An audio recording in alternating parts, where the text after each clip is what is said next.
ताज़ा तरीन डेवलपमेंट्स हो रही हैं। इस्लामाबाद से एक अपडेट हमारे पास आ रही है इलेक्शन कमीशन की जानिब से, जहां पे तहरीक इंसाफ के तमाम अराकीन को इलेक्शन कमीशन ने डी नोटिफाई कर दिया है। आपको एक बार फिर आगाह करें, इलेक्शन कमीशन ने पाकिस्तान तहरीक इंसाफ के अरकान को डी नोटिफाई कर दिया है।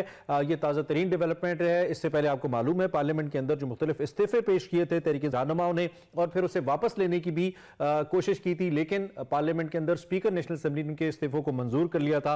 अब इलेक्शन कमीशन की तरफ से यह आम डेवलपमेंट सामने आ रही है, जिसमें इलेक्शन कमीशन ने तहरीक इंसाफ के तमाम अराकीन को डी नोटिफाई कर दिया है, और ये एक ऑफिशियल अपडेट है इस वक्त जो हम आप तक पहुंचा रहे हैं। इससे पहले मुख्तलिफ हिस्सों के अंदर तहरीक इंसाफ के मुख्तलिफ रहनुमाओं के इस्तीफों को कबूल किया था स्पीकर नेशनल असेंबली ने, जिस पर तहरीक इंसाफ ने एहतजाज भी किया था, और उनके जो 45 अराकीन हैं उन्होंने इन दी एंड ये कोशिश भी की थी कि उनके इस्तीफे कबूल ना किए जाए, लेकिन तहरीक इंसाफ के इन रहनुमाओं के और इन मेंबर नेशनल असेंबली के मेंबर पार्लियामेंट के जो इस्तीफे हैं उनको कबूल कर लिया गया था। इस वक्त इलेक्शन कमीशन ने यह बताया, इलेक्शन कमीशन ने, कि पाकिस्तान तहरीक इंसाफ के मजीद 43 अराकीन को डी नोटिफाई कर दिया गया है, और यह ताज़ा तरीन डेवलपमेंट है जहां पीटीआई मेंबरान के इस्तीफों पर इलेक्शन कमीशन ने अपना फैसला कर दिया है। बहुत बड़ी डेवलपमेंट है तहरीक इंसाफ की मौजूदा सियासी पोजीशन को लेते हुए। यहां पे आपको बताना जरूरी है कि तहरीक इंसाफ एहतजाज करते हुए पार्लियामेंट से निकल गई थी, और तमाम अराकीन ने अपने इस्तीफे पेश किए थे स्पीकर के सामने, जिस पर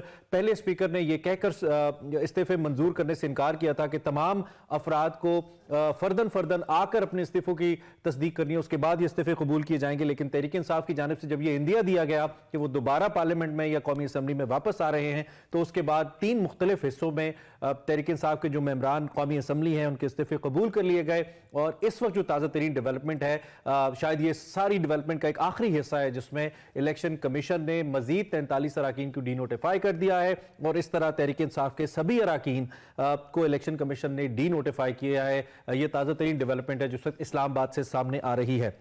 हम कोशिश करेंगे हमारा राब्ता भी और इस हवाले से आपको आगाह करें। इससे पहले जो पंजाब असेंबली में और खैबर पख्तूनख्वा असेंबली की डेवलपमेंट है, उसमें तहरीक इंसाफ ने, जहां पे उसकी हुकूमत थी, असेंबलियां तहलील की थी, और यहां पे निगरान सेटअप्स का क़याम अमल में लाया जा चुका है। दूसरी जानब इलेक्शन कमीशन की तरफ से अभी अहम फैसला सामने आया है। इस पर तहरीक इंसाफ की क्या हिकमत अमली होती है, तहरीक इंसाफ इस मामले को किस जानिब लेकर जाती है, यह हमें देखना होगा। और इस वक्त हमारे नुमाइंदे हमारे साथ मौजूद हैं। साकिब विर्क हमारे साथ मौजूद हैं। साकिब, बहुत शुक्रिया। क्या आपके पास मजीद अपडेट्स हैं इस हवाले से? इलेक्शन कमीशन ने जो पीटीआई के मजीद 43 अराकीन को डी नोटिफाई किया है।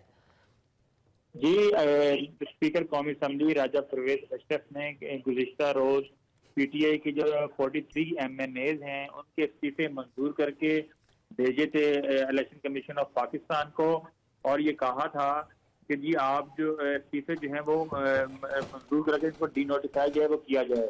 आज इलेक्शन कमीशन ऑफ पाकिस्तान ने जो 43 एमएनएज की जो रेजिग्नेशन थे उनको डी नोटिफाई कर दिया है। स्पीकर कौमी असम्बली की जो समरी थी उसको मंजूर कर लिया है और डी नोटिफाई कर दिया है 43 एमएनएज को।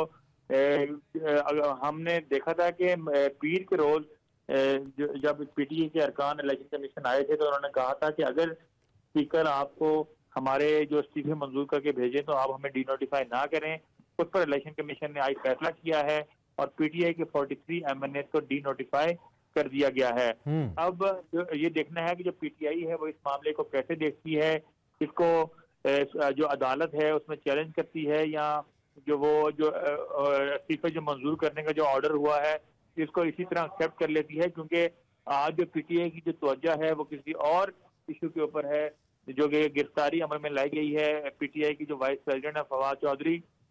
तो उनकी जो जितनी भी कानूनी टीम है वो आज उस मामले को देख रही है।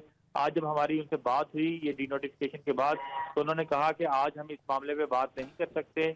आज हमारी तमाम तर जो तवज्जो है वो जो गिरफ्तारियां हैं पीटीआई लीडर्स की उस मामले के ऊपर है। जी ठीक है, तो आपने कहा कि तहरीक इंसाफ इस वक्त अपनी सारी जो अपना फोकस है वो फवाद चौधरी साहब के मामले पे रखे हुए है। ऑप्शन साकिब क्या है अब तहरीक इंसाफ के पास इलेक्शन कमीशन के इस फैसले के बाद?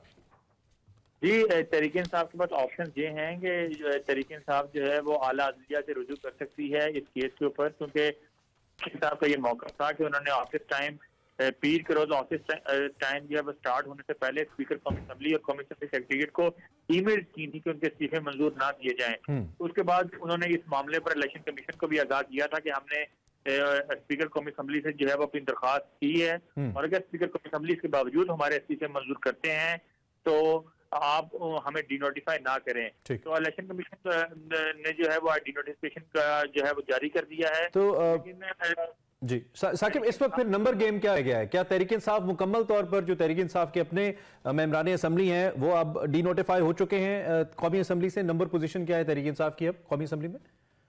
जी, तहरीक इंसाफ के 2 MNA ऐसे हैं जो कि इमरान खान की जो पार्टी पॉलिसी है उस पर चलने वाले हैं, लेकिन उनके इस्तीफे अभी तक मंजूर नहीं हुए। उन 2 के अलावा जितने भी पीटीआई के अरकान कौमी असम्बली में हैं वो सारे के सारे मुनहरिफ अरकान हैं। अच्छा। हमारी जब कौमी असम्बली सेक्रेटरीट से बात हुई तो उन्होंने बताया कि वो 2 अरकान वो हैं, एक हैं तालिब हुसैन नकई और दूसरे हैं नवाज अलाई।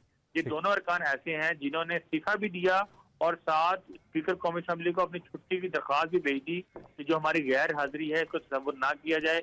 उन्होंने एक जो लीव एप्लीकेशन थी वो स्पीकर को भेज दी। तो जब आप लीव एप्लीकेशन भेजते हैं तो इसका ये मतलब होता है कि आपने इस्तीफा नहीं दिया और आप अपना इस्तीफा वापस ले रहे हैं। ठीक है साकिब, ठीक है। अच्छा, अब ये भी हमें बताइएगा कि आप जो जिन नाजरीन ने हमें अभी ज्वाइन किया, एक दफा फिर इस फैसले का ये जो ताज़ा तरीन अपडेट है इसका बतन हमें बता दीजिए।